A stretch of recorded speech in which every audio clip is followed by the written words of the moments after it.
खान मेरे दिल की धड़कन है।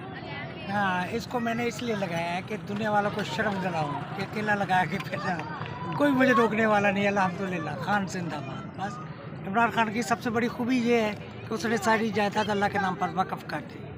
लोग नहीं मानते, क्यों नहीं मानते?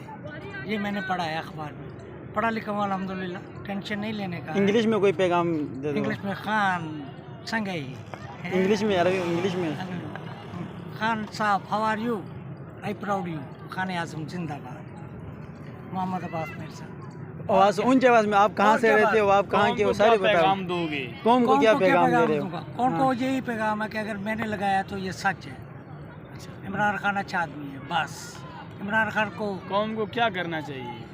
कौम को अल्लाह करना चाहिए, कुरान मजीद तर्जमे के साथ पढ़ना चाहिए। कुरान मजीद का तर्जमा खान के बारे में, खान के बारे में अवाम को क्या रिसर्च करें, अवाम को देखें कि खान के क्या क्या पैगाम आता है। खाने एक की बजाय 3-4 अस्पताल इस वक्त कैंसर के चल रहे हैं जनावाला है ना, पूरे पाकिस्तान में। एक नहीं बन रहा था, 3-4 बना दिए, चल रहे हैं। और सबसे बड़ी बात, वो जुमैमा का शोहर गोल्डस्मिथ, उसका ससुर, 2 बेटे, उसको जायदाद की क्या परवाह है? उस पर नाजायज का इद्दत केस बना दिया, जेल में डाल दिया। अब इसके बाहर आने के कोई चांस हैं? इंशाल्लाह, व्हाई नॉट। सिविल जज ने भेजा है, सेशन है, जस्टिस अतरुल्लाह बंदियाल साहब, चीफ सुप्रीम कोर्ट वाले। मैंने इसके बारे में सुना कि ये गैर मुस्लिम है और इस तरह सुना है, सुनी सुनाई बातों पर अमल नहीं करते।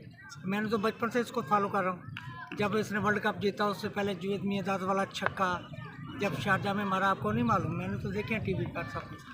तो यानी ये लगाने का मकसद क्या है आपका? ये अल्हम्दुलिल्लाह ये मुसलमान है। ये लगाने का मकसद क्या है? ये मकसद है, ये मेरे दिल की धड़कन है, सुकून देती है, दिल को सुकून देता है। खान आज़म इमरान खान, अगर ये इस तरफ लग जाए तो नहीं, दिल पर इसलिए लगाया, ये दिल की धड़कन है। वाह। और सुनाओ।